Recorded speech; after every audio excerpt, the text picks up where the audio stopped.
Hello and welcome to the IYF Education, an initiative taken by the Indian Youth Foundation. तो guys आ गए आप। तो देखो क्या है कि यहाँ पर हम पता करने वाले हैं कि 100 में से 100 कैसे लाएं। ठीक है। और ऊपर से मैंने बोला कि बिना किसी महंगी पब्लिकेशन के ये काम करना है। तो सबसे पहली जो एक बात होती है ना बच्चों के माइंड में, बेसिकली दो तरह के बच्चे होते हैं। एक वो जिनको लगता है हाँ मैं ला सकता हूँ, और दूसरे वो जिनको लगता है नहीं मेरे बस की नहीं है। एक्चुअली क्या है ना कि ऐसा कोई नहीं होता जिसके बस की ना हो। ठीक है, क्योंकि सबके पास बराबर टाइम है और सबके पास बराबर रिसोर्सेज है, बस उसको यूटिलाइज करना आना चाहिए। ठीक। और आजकल का जो टाइम है ना वो टाइम ऐसा है कि मेहनत तो करनी है, बट स्मार्ट मेहनत जब हम करेंगे ना तभी हमें रिजल्ट मिलेगा। क्योंकि मेहनत तो गधा भी करता है, ठीक है, लेकिन गधा जो बॉस नहीं बनता। ठीक। तो इसीलिए मैं यहाँ बताने वाला हूँ कि स्मार्टली हम कैसे मेहनत करें। ठीक है। तो आपके माइंड में आएगा कि मैं बता कैसे रहा हूँ। तो एक्चुअली में क्या है कि देखो, एक तो 6 साल का मुझे एक्सपीरियंस है ऑफलाइन टीचिंग का। उसके अलावा मेरे लगातार जो टीचर्स हैं, सीनियर टीचर्स गवर्नमेंट स्कूल के, उनसे बात होती रहती है, वो मुझे सजेशन देते रहते हैं। ठीक है। और एक और चीज़ है जो कि मैं आपको लास्ट में बताऊंगा कि मैं कहाँ से बता रहा हूँ ये सारी चीज़ें। ठीक है। तो आप अपने आप समझ जाओगे ये जेन्युइन है या वैसे टाइम पास है। ठीक। तो चलो शुरू करते हैं। तो देखो यार, 10th में आए हो। ठीक है। तो सबसे बड़ी प्रॉब्लम क्या है कि यार 10th है, बोर्ड है। ठीक है। एक तो बोर्ड की टेंशन, ऊपर से क्या है फैमिली की टेंशन कि हर कोई कह रहा होगा पढ़ो पढ़ो, बोर्ड है बोर्ड है। ऊपर से उन रिश्तेदारों की टेंशन जो वैसे तो कभी नहीं पूछते, पर रिजल्ट वाले दिन बोर्ड में ज़रूर पूछेंगे कि हाँ जी आपके बच्चे का जो है रिजल्ट कैसा रहा आपके माँ बाप से, और आपके माँ बाप फिर आपकी बात करवाएंगे। तो बेसिकली क्या है ना, 10th है तो मतलब प्रेशर है। ठीक है। पहली बार बोर्ड दे रहे हो तो उसका अलग प्रेशर। ठीक है। लेकिन सच बताऊं, कुछ भी नहीं है। जो नॉर्मल एग्जाम होता है ना एक्चुअली में वैसा ही होता है। टेंशन लेने वाली यहाँ पे कोई बात नहीं है। ठीक। बस एक माइंड सेट की बात है कि यार बोर्ड है, ठीक है, तो इसलिए डर लगता है। ठीक है। अब क्या है कि आपको डर लगता है तो आप सोचते हो कि मार्क्स कैसे आएंगे मेरे बोर्ड में। तो आप क्या करते हो, सबसे पहले आप ट्यूशन वाले टीचर पे जाओगे, उनसे बोलोगे सर मैं कौन सी बुक यूज़ करूँ, ठीक है, जिससे मेरे मार्क्स बेटर आए। तो वो कोई बुक बता देंगे, ठीक है, पब्लिकेशन की, सैम्पल पेपर वगैरह वगैरह। अपने स्कूल के मैम के पास जाओगे, वो कोई और बता देंगी। ठीक है। आप वो भी परचेज कर लोगे। एंड आपकी फ्रेंड जो है वो भी बताएंगे कि यार मेरी मैडम ने ये बताया है तो ये देख ले। ठीक है। तो क्या है, अगर आप हर एक बुक को पढ़ोगे तो एक्चुअली क्या है ना कि सिर्फ साइंस तो है नहीं कि आप 10 बुक पढ़ लो साइंस की और आपके 100 आउट ऑफ 100 आ जाए। ठीक है। क्योंकि यहाँ पर आपको 6 सब्जेक्ट और भी है। ठीक है। टोटल 6 सब्जेक्ट है तो 5 और लेके चलने हैं। तो साइंस ही पूरी दुनिया नहीं है, पर साइंस के बगैर कुछ होगा भी नहीं। तो यहाँ पे करें क्या। ठीक है। तो उसी के बारे में बताने वाला हूँ। तो चलिए देखते हैं। तो जो सबसे पहली चीज़ होती है ना, ठीक है, आपको कुछ नहीं करना है। एनसीईआरटी सबके पास होती है, चाहे वो गवर्नमेंट स्कूल का बच्चा हो चाहे प्राइवेट स्कूल का। ठीक है। तो एनसीईआरटी बुक लेनी है आपको। ठीक।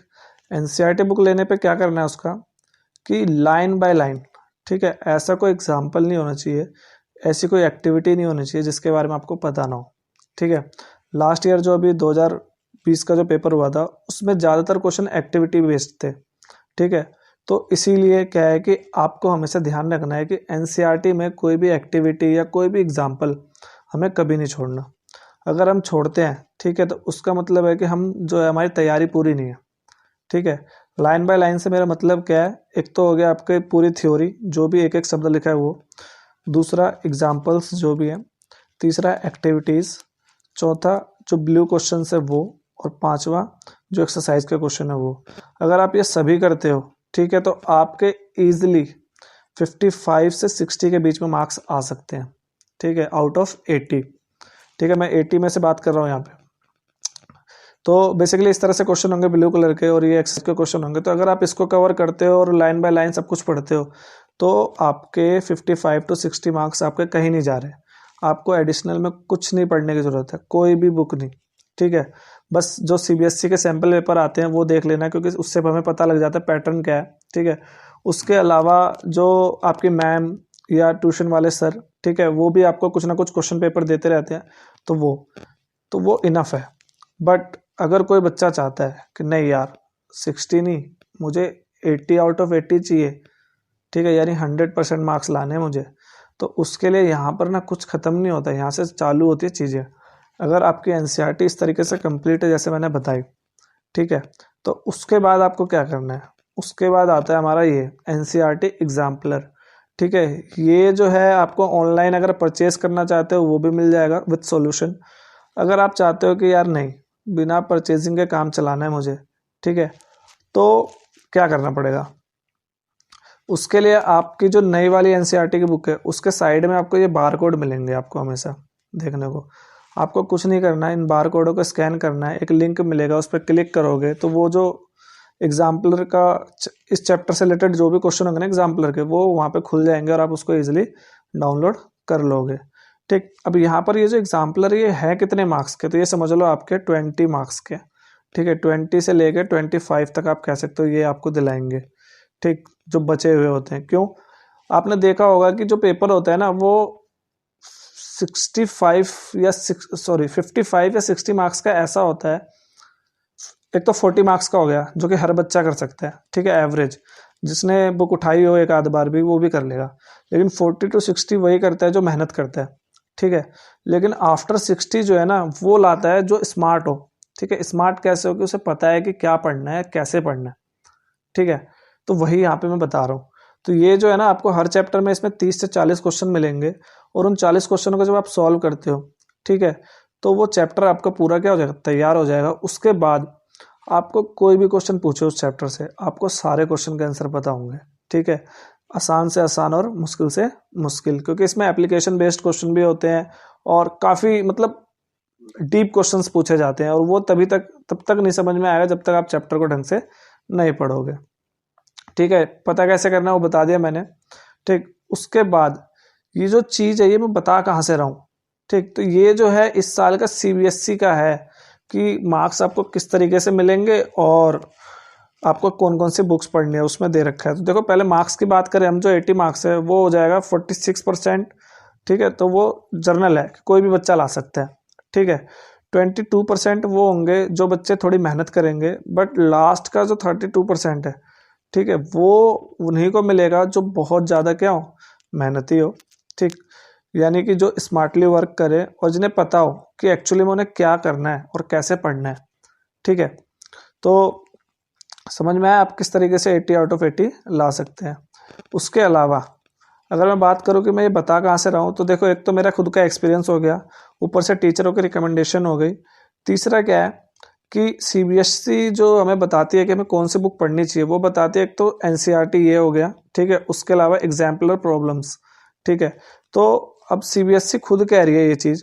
ठीक है, तो सोचो कि जो सीबीएसई कह रहा है तो वो उसी में से पेपर देगा ना जिसमें से वो बोल रहा है कि पढ़ना है आपको। ऐसा तो है नहीं कि आप पढ़ो किसी और में से और क्वेश्चन किसी और में से आए।